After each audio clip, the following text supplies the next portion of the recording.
बस कुछ घंटों बाद वक्फ बिल पर संसद में बड़ा संग्राम शुरू होगा।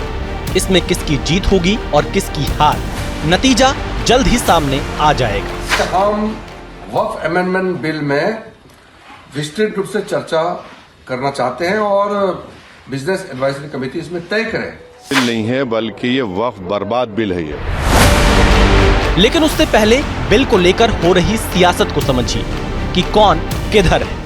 वक्फ बोर्ड के खिलाफ हैं हम लोग, इसलिए खिलाफ हैं क्योंकि भारतीय जनता पार्टी हर जगह हस्तक्षेप करना चाहती है। हम लोग शुरू से ही इस बिल का विरोध कर रहे हैं। जेपीसी में भी हम लोगों ने विरोध किया है। बिल के बहाने विपक्ष का आरोप है कि सरकार देश का सद्भाव खराब करना चाहती है।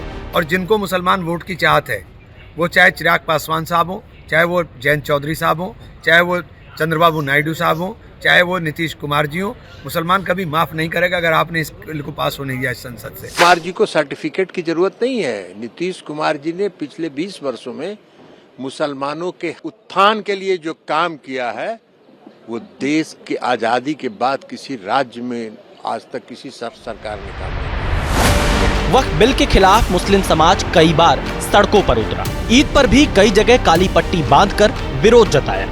हमें अपने मेंबर्स ऑफ पार्लियामेंट पे पूरा ये यकीन है कि ये प्रपोज अमेंडमेंट इंशाल्लाह पार्लियामेंट से पास नहीं होंगे। एक और विपक्ष बिल के विरोध में है तो पूरा एनडीए एक साथ एकजुट खड़ा है।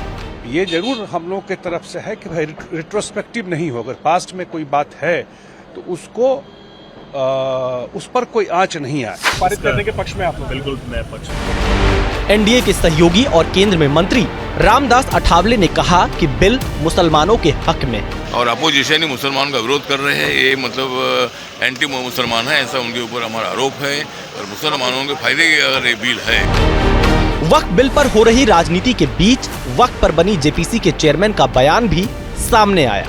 लेकिन all India Muslim personal law board ने जिस तरह से रमजान के पवित्र महीने में वक्फ बिल को लेकर के सियासत किया, झूठ बोल करके, गुमराह करके काली पट्टी बंधवाई।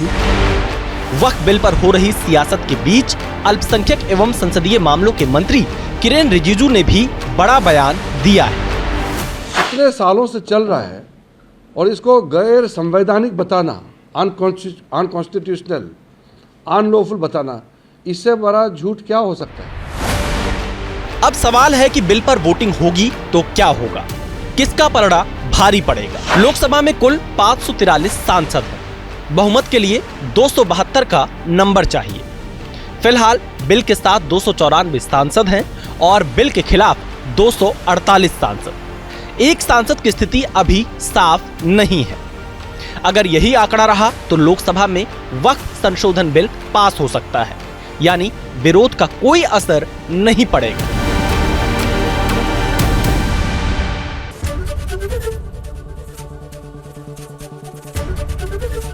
एबीपी गंगा, खबर आपकी, जुबान आपकी।